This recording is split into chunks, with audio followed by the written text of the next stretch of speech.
This is The Professionals, where we get to bring in our expert to look at issues bothering on security. Today, we'll be looking at fraud and corruption.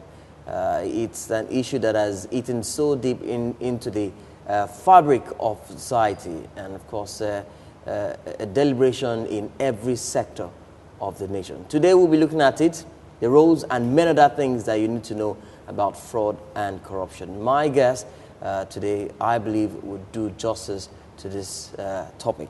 Let me start from my left. He is a security consultant and also an author of many books on security. Of course, this is also his first time on the show. He is Mr. James Akpenino. Thanks so much for coming on the show. You're welcome. Good to have you. And well, he is the Chief Executive Officer of Security Plus Limited, and he hasn't been on the show for a while. And I had to bring him on this because this is an issue where we all have to bear our minds on. He is Ihodalo Osazua. Thanks so much for coming. It's a pleasure. Yes, fraud and corruption. Let me start with you, sir. But first, let me just quickly run a definition of what corruption is. It's a very popular term. It's a term that is becoming popular here in Nigeria. Well, from the New Webster's Dictionary of English Language International, and that's the 1995 edition. Now, it did say that corruption is the state of being or becoming decayed, spoiling, deteriorating, corrupt practices, perversion, moral decay, and corrupting influence. Those are the meanings of corruption. Well, sir, let me start with you. What can you make out of the meanings of all this, the dictionary definition of corruption?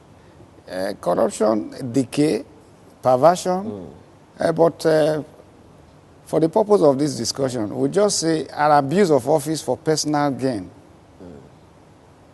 When you abuse your position for some selfish reason, that's corruption.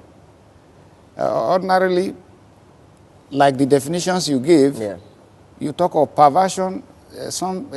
Perversion is when you do things the way it's not supposed to be done. A decay, moral decay, the country, the situation we have when we were growing up, there was decorum in the society. Every family, you are looked upon in the village by the reputation of your parents. But today, materialism, greed, anything goes. So there's moral decay in our society. He did mention that back then in the days, it was based on the reputation of the family. And there was a lot of decorum. What's happening now? Is the jet age spoiling things for us?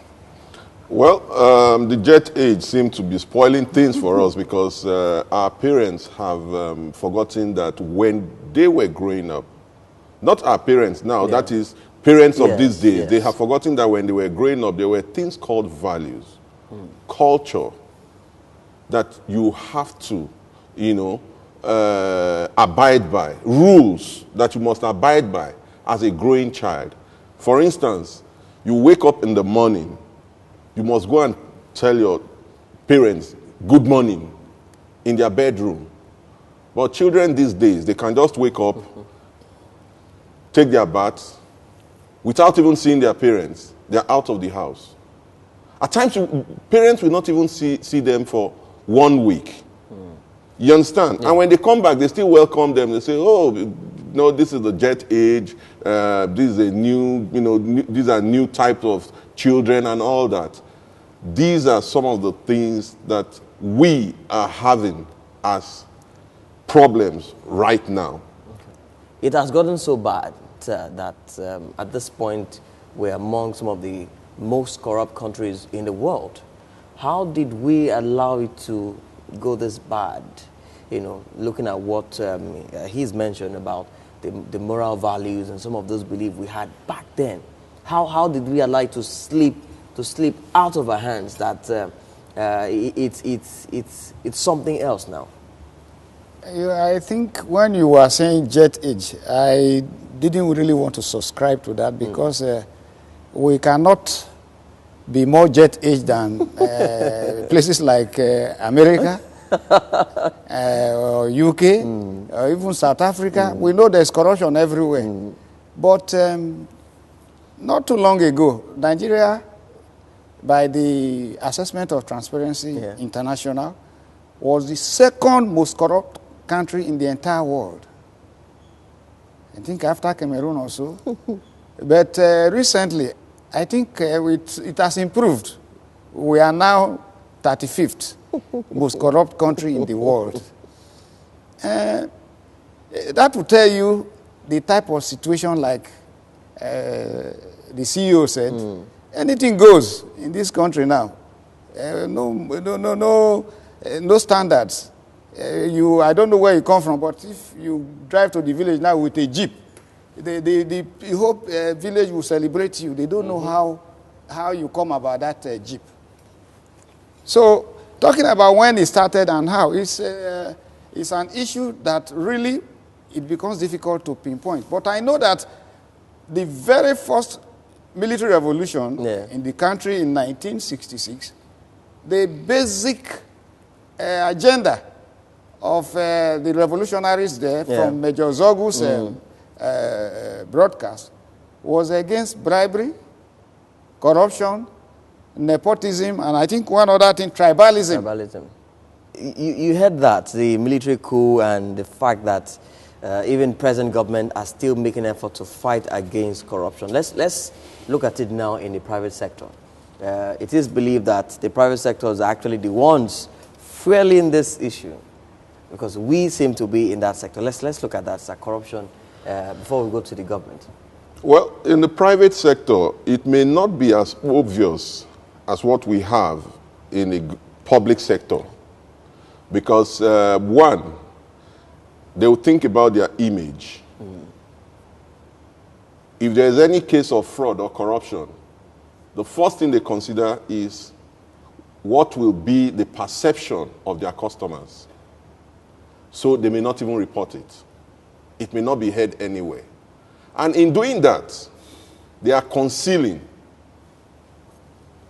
an information that would have been very, very useful to the law enforcement agents. But I must tell you, in the private sector, there is something called constructive stealing. That's what is done most times, where somebody working in an organization will arrange with somebody outside, and they will attack or intrude on the internal system. I tend to slightly disagree with my colleague here that the public sector is more corrupt than the private sector. Corruption, you like the definition, we define it generally. There's what we call political corruption. You have police corruption. You have various forms of corruption. And when you want to look at the public sector corruption per se, it's not an aberration that is limited or is within that sector. Actually, more than 90% of the onus, the genesis of that corruption is from the public sector. Take, for instance, bribery.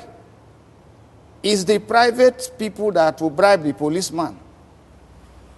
A policeman cannot go and bribe a policeman, even though it does happen, it happens.